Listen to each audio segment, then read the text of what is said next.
नमस्कार दोस्तों, मैं हूं परविंदर सैनी। दोस्तों, आखिरकार कांग्रेस के नए प्रदेश अध्यक्ष राव नरेंद्र ने शपथ ले ली है, या यूं कहें कि उन्होंने चंडीगढ़ में अपना पदभार संभाल लिया है। वो विधिवत रूप से अब कांग्रेस पार्टी के नए प्रदेश अध्यक्ष बन गए हैं।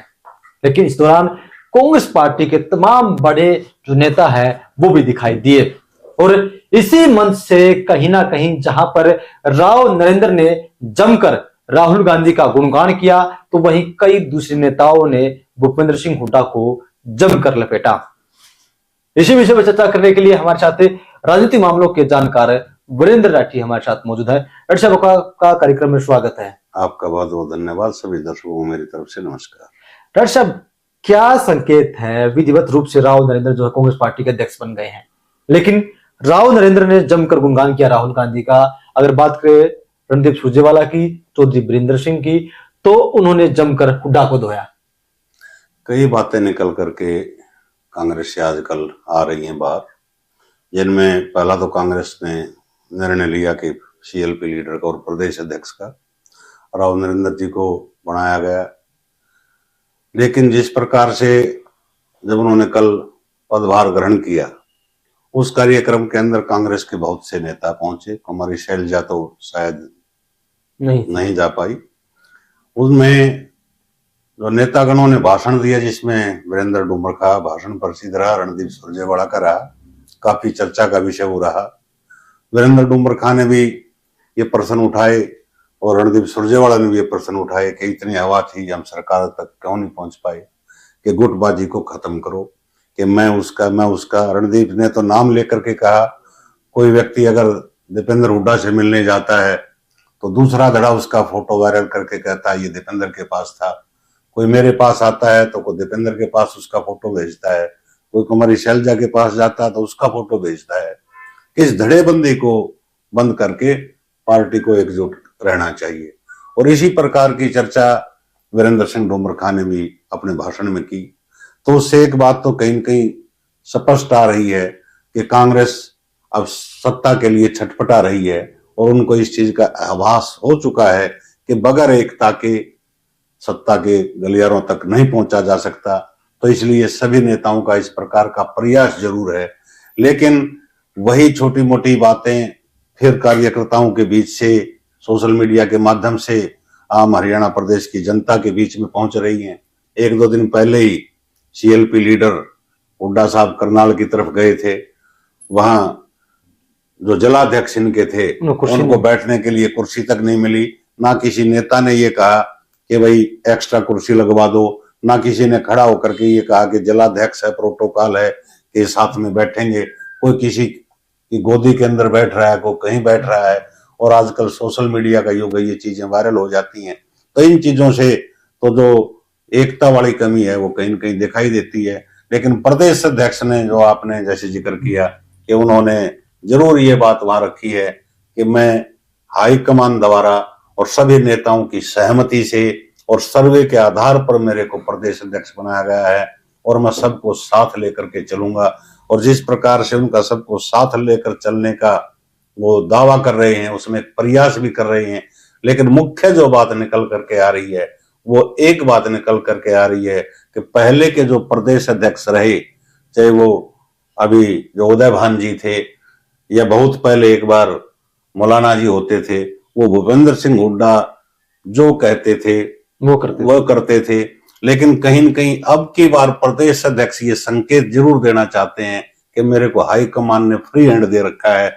उनका सीधा सा इशारा हाईकमान का ये है कि किसी एक व्यक्ति, एक नेता की ना सुन करके पार्टी के सभी नेताओं की सुनो, सभी धड़ों की सुनो, और जो जायज है उसको करो, और जो जमीन पर जो कार्यकर्ता काम कर रहा है उसको आगे लाने का आप काम करें। और ऐसा करने में अगर ये कामयाब होते हैं तो निश्चित रूप से सत्ता के गलियारों तक अगले विधानसभा चुनाव में कांग्रेस पार्टी पहुंच सकती है और गुटबाजी खत्म हो सकती है। डॉक्टर साहब, बड़े लंबे अरसे बाद देखा गया है कि किस तरीके से भूपेंद्र सिंह हुड्डा और रणदीप सुरजेवाला हो, चौधरी वीरेंद्र सिंह, तमाम जो बड़े नेता हैं वो एक मंच पर दिखाई दिए।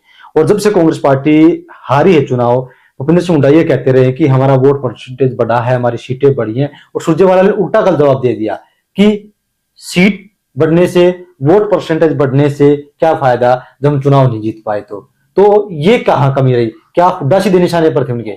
आप उनसे जो कहते हैं ना कि हमारी वोट परसेंटेज बढ़ी और सीटें बढ़ी हैं, किससे सीटें बढ़ी हैं? तुम्हारी 33 थी, आप 37 तक आ गए। भारतीय जनता पार्टी तो 40 पे थी, 48 पहुंच गई, वो 48 पे पहुंच गई। अरे सीटें तो उनकी ज्यादा बढ़ी हैं। वोट परसेंटेज आपका कहां से बढ़ा है? पिछले चुनाव में जो वोट परसेंटेज था उस चुनाव से आपका वोट परसेंटेज बढ़ा है। तो दूसरी पार्टियों का वोट परसेंटेज भी देख लो, भाजपा का भी देखो। और सीटों की बात है तो भाजपा की ज्यादा बढ़ी है, कांग्रेस की कम बढ़ी है। उस चुनाव से, पिछले चुनाव से तुलना करते हैं। अरे प्रदेश के अंदर वोटरों की संख्या भी हर साल बढ़ती है। एक दल कमजोर होता तो उसका वोट बैंक घटता भी है, दूसरा मजबूत होता तो उसका बढ़ता भी है। वोट बैंक में यहाँ बहुमत प्रणाली है, जिसकी तरफ ज्यादा संख्या में वोट आएंगे, जिसकी सीटें ज्यादा होंगी सत्ता के गलियार में, वो जाएगा। वहां तक कांग्रेस जा नहीं रही। और इसी प्रकार की चीजें जो है ना, कांग्रेस को पीछे धकेल रही है। डॉक्टर साहब, पिछले हम दिनों से देखने लगा था, जब से राव नरेंद्र को प्रदेश अध्यक्ष बनाया गया तो तमाम जगह यही बात थी कि भूपेंद्र सिंह हुड्डा का इन पर हाथ है और ये हुड्डा गुच्छे थे, क्योंकि जिस तरीके से भूपेंद्र सिंह हुड्डा ने इन्हें मंत्री बनाया था, उनकी सरकार में रहे हैं। लेकिन जिस तरीके से अब वो तलख तेवर दिखा रहे हैं, जिस तरीके से उनके बयान सामने आ रहे हैं, तो क्या ऐसा लग रहा है कि वो किसी के दबाव में है? राव नरेंद्र जी जो है वो फिलहाल मैं नहीं मानता वो किसी के दबाव में है। जिस प्रकार से उन्होंने स्टेटमेंट उनके, आप देखो तो नेताओं का जो बयानबाजी होती है और बॉडी लैंग्वेज से ये अंदाजा लगाया जा सकता है। जिस प्रकार से वीरेंद्र सिंह डुमर खाजी के बेटे एक सद्भाव यात्रा निकाल रहे हैं, भूपेंद्र हुड्डा जी का बयान आया है कि वो उनकी व्यक्तिगत यात्रा है, कांग्रेस की होगी तो जाएंगे वरना नहीं जाएंगे। जशी पेटवाड़ा जी उसका विरोध कर रहे हैं, जयप्रकाश सांसद जी विरोध कर रहे हैं।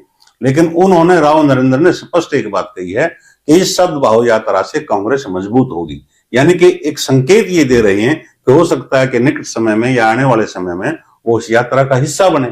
अगर वो उस यात्रा में जब प्रदेश अध्यक्ष जाएंगे तो व्यक्तिगत किसी की यात्रा नहीं है।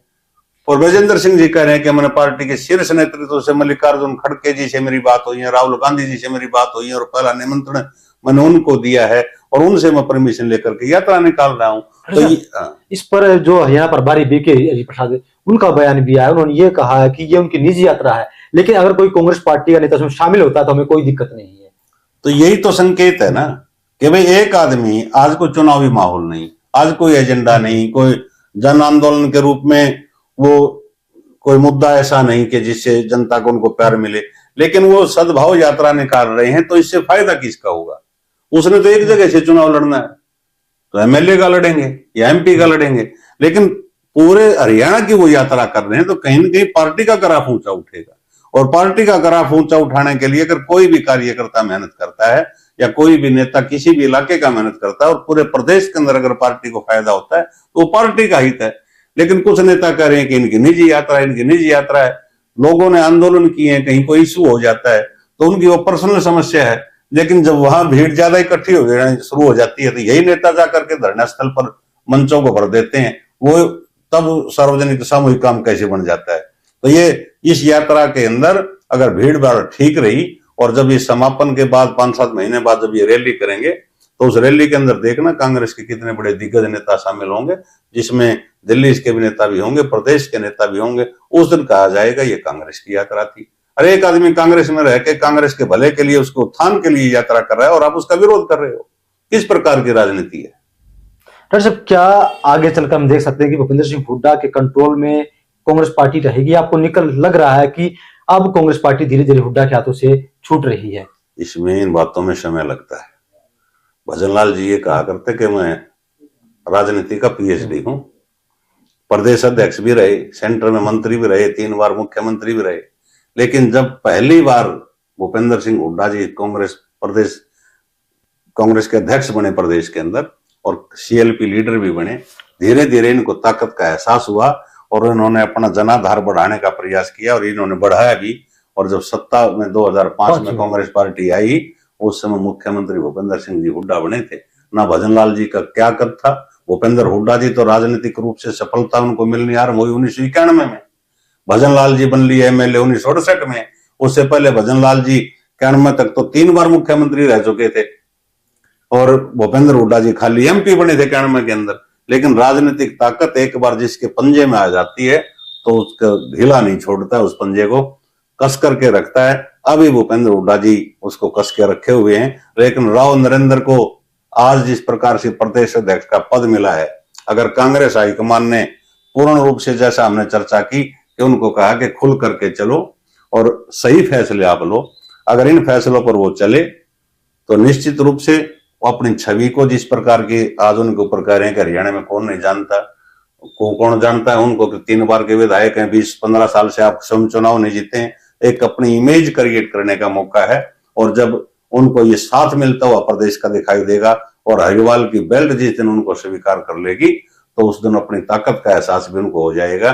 और नेता पार्टी के शीर्ष नेतृत्व से, बड़े नेताओं के आशीर्वाद से नेता बनते हैं, वो आशीर्वाद आज उनके साथ है।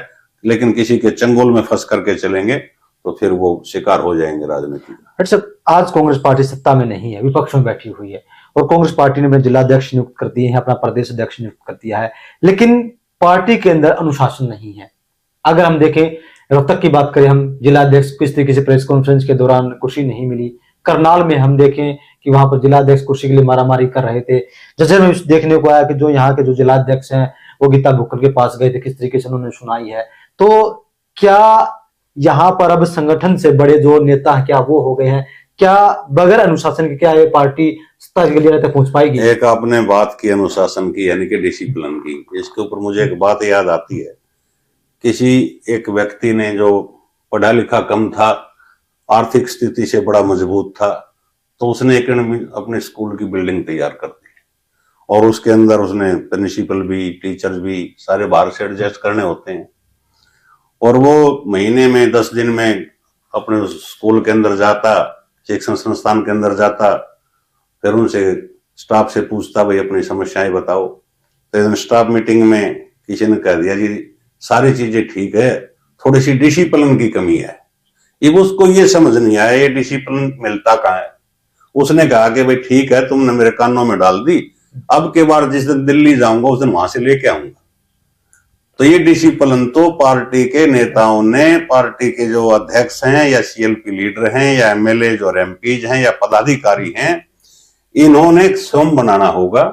उसका एक फॉर्मेट तैयार करना होगा कि कोई भी पार्टी हाईकमान का आदेश आता है या पार्टी हित के अंदर जो आदमी काम करता है, पार्टी का प्रचार और प्रसार करता है, कि उसको मान सम्मान देना चाहिए। जिस प्रकार से हमने जिलाध्यक्षों की बात की कि बैठने के लिए कुर्सी तक नहीं मिली, तो ये कोई बाहर से थोड़ा सिखाने आएगा इनको कि जिलाध्यक्ष है उनको दो। दूसरी पार्टियों का प्रोटोकॉल देखिए ना, दूसरी पार्टियों के जिलाध्यक्षों के बना तो प्रेस कॉन्फ्रेंस भी नहीं होती है। जो सत्तारूढ़ पार्टी है, भारतीय जनता पार्टी की तरफ देखिएगा, कोई कार्यक्रम होता है तो जिलाध्यक्ष को पूरा मान और सम्मान दिया जाता है, जो बाहर से गेस्ट आता है उसके बगल में उसको बैठाया जाता है। तो वो मान सम्मान जो संगठन के पदाधिकारी हैं उनको देना पड़ेगा, तभी कार्यकर्ताओं को भी मान सम्मान मिलेगा। अगर कार्यकर्ता अपने जिलाध्यक्ष का सम्मान करेंगे और पदाधिकारियों का सम्मान करेंगे तो कार्यकर्ताओं का वो भी सम्मान करेंगे। इस प्रकार से एक अच्छी टीम तैयार हो सकती है। चलिए दोस्तों, कहीं ना कहीं कांग्रेस पार्टी ने जिस तरीके से अपना संगठन जो है लंबे अरसे के बाद हरियाणा में खड़ा किया है, लेकिन अभी भी उसमें कुछ दरारें जो हैं वो दिखाई पड़ रही हैं। जब तक कांग्रेस पार्टी इन दरारों को नहीं भरेगी तब तक कांग्रेस पार्टी भारतीय जनता पार्टी का मुकाबला नहीं कर पाएगी। दर्शक, हमसे चर्चा करने के लिए आपका बहुत बहुत धन्यवाद। शुक्रिया।